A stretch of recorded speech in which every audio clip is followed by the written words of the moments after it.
programımıza hoş geldiniz. Bismillahirrahmanirrahim. وَمَا مُحَمَّدٌ إِلَّا رَسُولٌ. İmam Hatip okulları ne zaman kuruldu, kuruluş amacı nedir, nasıl insanları yetiştirmekte, bunun biraz tefekkür edilmesi gerektiği kanaatindeyim. Bugün zulümleri, haksızlıkları, savaşları, mağdurları düşündüğümüzde medeniyetin yeniden ihyasının ne kadar önemli olduğu aşikardır. İnsanlığı kurtaracak olan medeniyet, İslam medeniyetidir.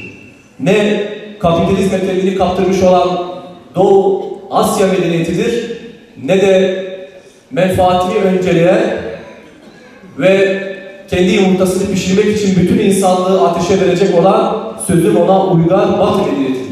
Medeniyetimize katkı sunan, medeniyetimizin yeniden ihyası noktasında yaklaşık 110 yıldır ayakta duran okullarımızın ne kadar önemli olduğunu buradan bir kez daha düşünmek gerekir. Sevgili gençler, bize düşen görev, önce kendi müfredatımızı, kendi okulumuzun varoluş amacını öğrenmek, sonra bunu en yakın çevremizden başlayarak anlatmaktır. Burada mezun olunca öğrenci ne oluyor? Ya adam oluyor, iyi bir anne oluyor, iyi bir kardeş oluyor, daha ne olsun? Siirt tarihinde 2 yıldır üst üste tıp gönderiyoruz bu okuldan. Hamdolsun bize nasip oldu. Odur ahir hak peygamber, ona salat selam gönder. Cihanda en büyük önder, peygamberiz dinleriz. Harp bittikten sonra alimlerimiz, hocalarımız medreselerine döner. Ama ne hazin tablodur ki 20.924 2 Mart Manisa milletvekili ve 57 arkadaşıyla birlikte Tevhid-i Tedrisatları meclise verir. Meclis 3 Mart'ta üzerine müzakere etmeden kabul eder. 7 Mart'ta resmi gazetede yayınlanır.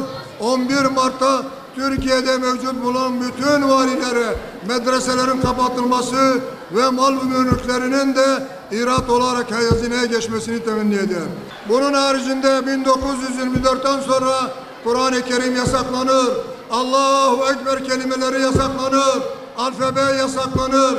Bunu okutan kişilere ilk etapta 10 lira, 3 ay hapis, sonra 4 katına, sonra timarhaneye koydular, sonra idam sehpasına götürdüler.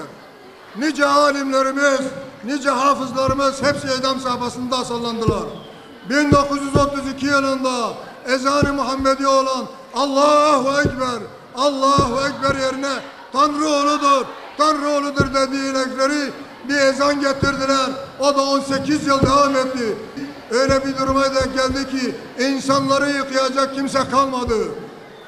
Değerli kardeşlerim, o günkü şartlarda camilerimiz kapatıldı, ahıra çevirdi, meyhaneye çevirdi, depokhaneye çevrildi. Bazıları da yıkılıp arsa olarak satıldı. Yalnız o günkü okullar böyle parayla olmadı. Kızlarımız çeyizlerini verdiler.